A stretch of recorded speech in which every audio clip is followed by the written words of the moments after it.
El socialismo es un sistema que se niega a desaparecer. Ha fracasado en todas las ocasiones en que se ha aplicado. Ha quedado constancia de su inutilidad para crear riqueza o para hacer prosperar países. Pero como dijo el fallecido Javier Pérez Cepeda, en cada generación hay un selecto grupo de idiotas convencidos de que el fracaso del colectivismo se debió a que no lo dirigieron ellos, o en el mejor de los casos, a que no se aplicó de forma correcta. Por tanto, si fracasa, es que eso no era socialismo y hay que intentarlo de nuevo, que esta vez sí va a funcionar, aunque nos llevemos de nuevo a millones de personas por delante. Hoy vamos a analizar las razones por las que el socialismo simplemente no funciona, y son razones muy sencillas, a pesar de la complejidad de la teoría, que quizás ahí radica el problema en contraposición con el capitalismo tan demonizado por esta gente, pero en el que tan bien viven. ¡Comenzamos!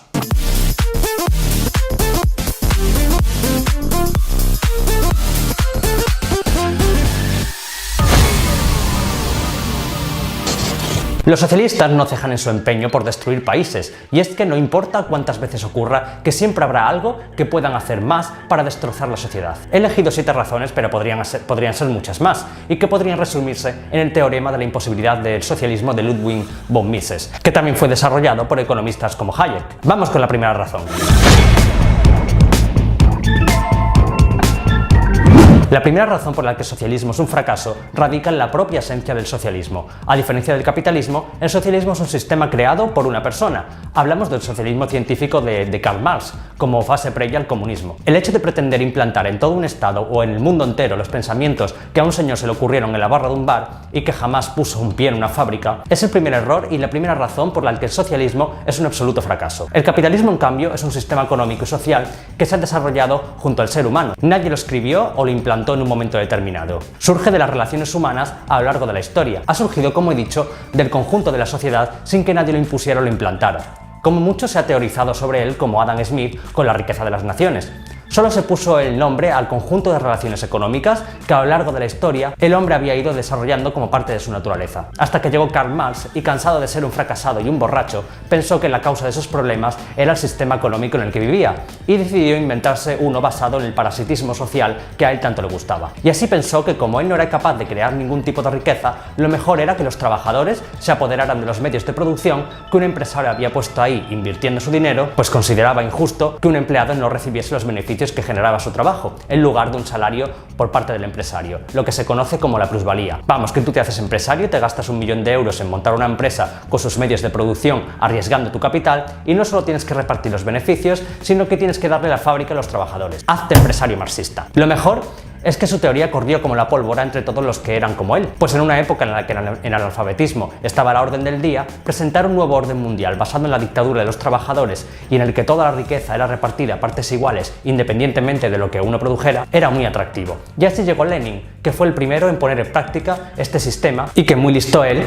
implantó un sistema que diseñó Marx para una sociedad industrial como la alemana en una sociedad profundamente feudal como la rusa. Un pin para él. Lo curioso es que en plena era de la tecnología y de la información y en un mundo totalmente globalizado, aún hay millones de personas queriendo implantar de nuevo esta cosa.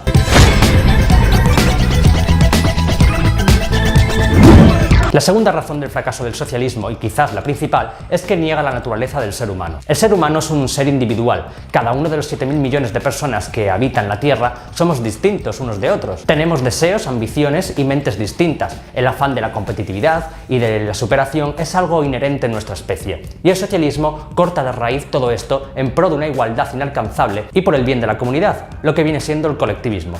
El Estado es el que controla todo porque tú eres demasiado imbécil para dirigir tu vida y son los gobernantes los que saben qué es mejor para ti. En el socialismo no se tiene en cuenta el talento ni la valía de la persona. Es un sistema hecho por y para personas inútiles y fracasadas y que no han conseguido un solo mérito en su vida y cuyo afán es aprovecharse del trabajo que generan otros. Es decir, la lucha de clases. El objetivo es acabar con la burguesía, dueña de los medios de producción, para igualar a todo el mundo por abajo, aprovechándose de los beneficios generados por otros y así llegar al tan ansiado comunismo, donde las clases y el Estado son abolidos. La teoría es preciosa, bueno, no es preciosa, es terrible, porque Marx contaba con que todas las personas de su imaginaria sociedad serían como robots, sin emociones ni ambiciones, e iban a trabajar encantados en beneficio del de al lado. Es lo que le hubiera gustado a él para seguir sin dar un palo al agua. Las expropiaciones también son una parte muy importante del socialismo, pues es indispensable para llegar a ese comunismo en el que ni siquiera existiría el dinero. En el socialismo el Estado controla todas las empresas antes de pasar a manos de los trabajadores. ¿Crees que todas estas cosas como subir el salario mínimo por decreto son cosas sin importancia? No, todo es parte de un plan. Subimos el salario mínimo, se producen despidos en masa, al no poder las empresas pagarlo, prohibimos los despidos, las empresas quiebran y las expropiamos. Y mientras las focas aplauden a pesar de que el Estado haya acabado con la iniciativa privada y con la cualidad intrínseca del ser humano para superarse y querer vivir mejor, pasando a ser un monigote parasitario dependiente del Estado.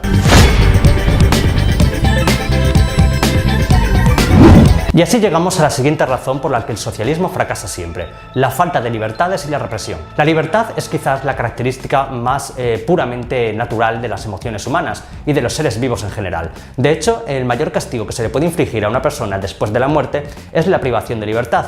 Por eso existen las cárceles. Bueno, eso y darle un beso con lengua a Gordillo. El socialismo es una inmensa cárcel que acaba primero con la ambición y el deseo de superación y después con las libertades. En el socialismo las intenciones son siempre muy buenas y la existencia de un Estado y un gobierno es solo pasajero y organiza la sociedad para llegar al comunismo. El problema es cuando estás en esta fase y eres el que está en el gobierno. Es decir, estar en el gobierno mola mucho, controlas a la gente, recibes sus impuestos, te los gastas donde quieres y vives como un rey. Bueno, como un presidente de la República. ¿Para qué vas a abolir el Estado? No, hombre, mejor nos quedamos en la fase del socialismo y hacemos todo lo contrario. Aumentamos el volumen del Estado hasta que esté a punto de reventar y colapse.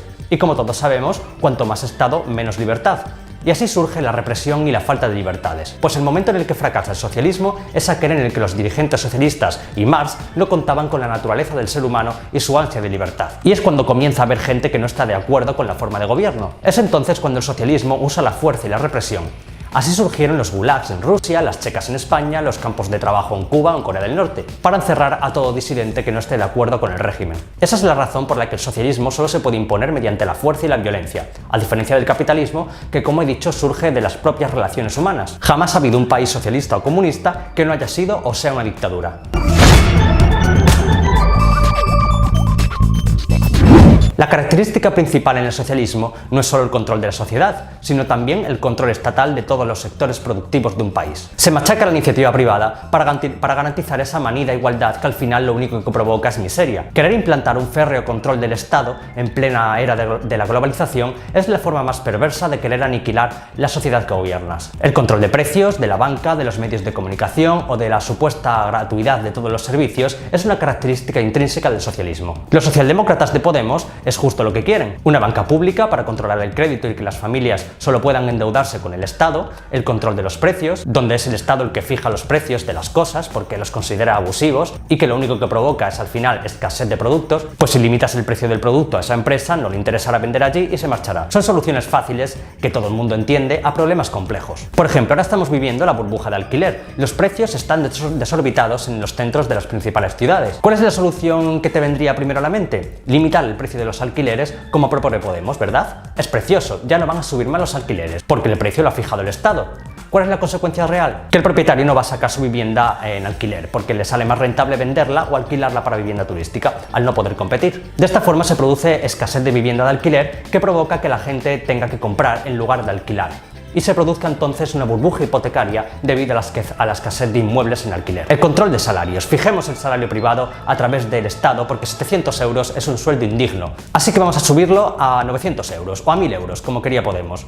Que nunca entenderé por qué critican el empleo precario mileurista y luego consideran que 900 euros es un salario digno. Pero en fin, el caso es que la mente más ignorante pensará que gracias a esto todo trabajador que antes ganaba 700 euros ahora ganará 900 o lo que diga el gobierno. Pero la realidad es lo que al final ha terminado ocurriendo. Despidos en masa al haber muchas pymes que no pueden soportar esa desorbitada subida y sobre todo el impedir el acceso al mercado laboral a la mano de obra menos cualificada y sobre todo de los jóvenes. Es decir, crear parados para hacerlos depender de la caridad estatal. La nacionalización de empresas que tanto le gusta a los podemitas es otra medida básica que suelen llevar a cabo los socialistas, provocando la estampida de empresas privadas y abocando a la sociedad a que muchos servicios dependan únicamente de los ingresos que proporciona el Estado. ¿Y quién paga toda esta fiesta socialista? Los Los ricos, que como todo el mundo sabe, van a quedarse quietos cuando el gobierno comienza a expoliar su riqueza, ¿verdad? Otro pin para ellos. Sin contar con que a más Estado, más corrupción, ya que a más dinero público en manos de gobernantes, más fácil es meter la mano en la caja. Y por supuesto no podía faltar el control de los medios de comunicación. Una sociedad informada es una sociedad libre, y es importante limitar la información a la que puede llegar el ciudadano. No vaya a ser que descubra que con el capitalismo puede salir de la miseria. Esto sí que es una característica común en todos los países socialistas. Es lo que ha intentado siempre por activa y por pasiva Pablo Iglesias, que le dieran Televisión Española para manipular a su antojo la información, ya que consideraba que el hecho de que existan medios de comunicación privados ataca la libertad de expresión. Dame los telediarios.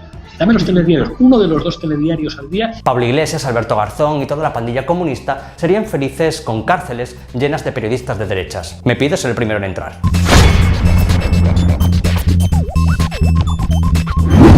En el socialismo no existe la propiedad privada de los medios de producción. Es la abolición de la economía de mercado para sustituirla por una economía planificada. El problema con el que se encuentra este sistema económico es que obvia por completo la ley de la oferta y la demanda, y sobre todo el rol de la escasez. Es decir, no hay una orientación sobre qué precio poner a las cosas, porque no existe economía de mercado y no hay con qué compararlo. En una economía de mercado, los precios vienen dados en función de su limitación. Por ejemplo, algo que es escaso y tiene mucha demanda será caro. Algo que es abundante y tiene poca demanda será barato. En el socialismo el precio lo pone el Estado y no hay ningún tipo de orientación sobre qué bienes son escasos y cuáles no.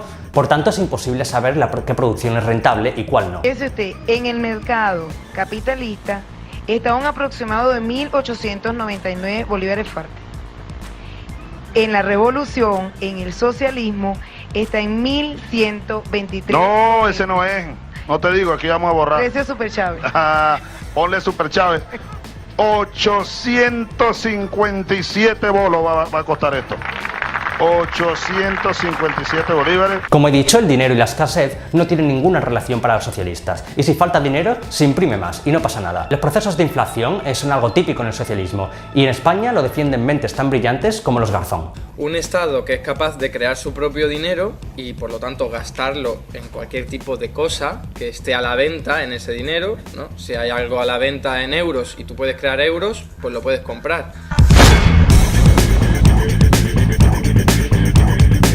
Un Estado socialista vive en el perpetuo enfrentamiento de ricos contra pobres. Finalmente, el colapso se produce debido a que este enfrentamiento acaba con los ricos e iguala a toda la sociedad en la más ínfima de las miserias. La famosa lucha de clases que acaba con la abolición de las mismas. Y si no hay riqueza, no hay nada que producir. El problema principal del socialismo es que considera que los recursos son ilimitados y que el Estado tiene la capacidad de proveerlos a toda la sociedad. Prometen que los ricos son los que pagarán la vida a los pobres, es decir, que los pobres vivirán a costa de los ricos. En el socialismo no se concibe que alguien pueda llegar a hacerse rico debido a su trabajo, pues siempre será gracias a la explotación de los trabajadores. Por ejemplo, Ana Patricia Botín es millonaria gracias a la explotación, porque a ellos les sale de los cojones. Y Wyoming también es millonario, pero gracias a su trabajo. No tiene nada que ver que Wyoming sea de izquierdas, pues como he dicho muchas veces, los socialistas aman a sus ricos, pero detestan a los que no son de su cuerda. En el marxismo moderno ya no funciona eso de la lucha de clases. Es lo único en lo que los socialistas se han adaptado, pero tranquilos, ni aun así han abandonado el enfrentamiento. Han conseguido otra forma de enfrentar a la sociedad, y es mediante la división de esta en colectivos y etiquetas. Es decir, ahora enfrentan a mujeres contra hombres, el feminismo, a heterosexuales contra gays, a ecologistas contra no ecologistas, a taurinos contra antitaurinos, a católicos contra ateos, y así sucesivamente. Esto lleva a la absoluta polarización de la sociedad, que creen que les beneficia, y lo hizo antaño. Pero como siempre, al igual que la lucha de clases funcionó durante un tiempo y con el declive de la industria manufacturera y la desaparición del concepto proletariado se fue a la mierda, también lo hace la nueva lucha de etiquetas que enfrenta a la sociedad. Pues como siempre, el socialismo pretende controlar a la sociedad, pero no lo consigue debido a la imposibilidad de los socialistas de entender la naturaleza humana, que no actúa como ellos creen que debe actuar. El socialismo simplemente fracasa porque el ser humano no quiere enfrentarse y dividirse, quiere competir, superarse y diferenciarse del resto, justo lo que el socialismo prohíbe.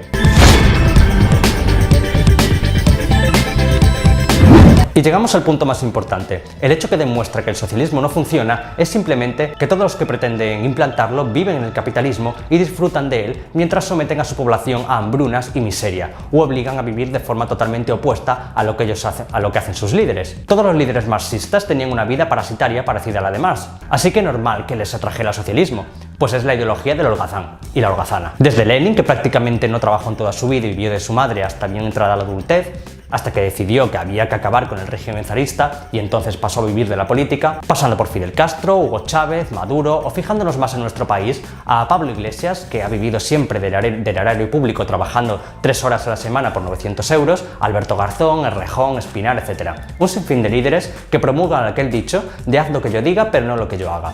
Los socialistas son famosos por proclamar socialismo mientras disfrutan del capitalismo. Ellos quieren que tú vivas humildemente en un barrio obrero de toda la vida, mientras ellos se van a mansiones en barrios burgueses. Quieren que pagues impuestos para mantener la sanidad, mientras pagan en negro a sus empleados o defraudan a la hacienda pública o usan sociedades para ahorrarse impuestos. Quieren que la vivienda pública sirva para los más desfavorecidos mientras especulan con ella, que las grandes empresas dejen de evadir impuestos mientras compran sus productos, y así podríamos seguir hasta el fin de los tiempos. Pero la gente no es imbécil y piensa: ¿cómo es posible vivir en el socialismo si ni siquiera los que lo dirigen son capaces de cumplir sus propias premisas? Si mis gobernantes quieren socialismo para mí y ellos viven de puta madre en el capitalismo, ¿no será mejor ser capitalista? Grandes preguntas de la humanidad que ya hace tiempo que fueron contestadas. Simplemente el socialismo es la herramienta del totalitario para engañar al trabajador con una vida mejor y someterlo mientras se gasta su dinero en una vida capitalista. Es así de sencillo. Pues hasta aquí mi vídeo de hoy. Como siempre, si os ha gustado podéis suscribiros y si no, pues ya sabéis, podéis dejar vuestro insulto aquí abajo.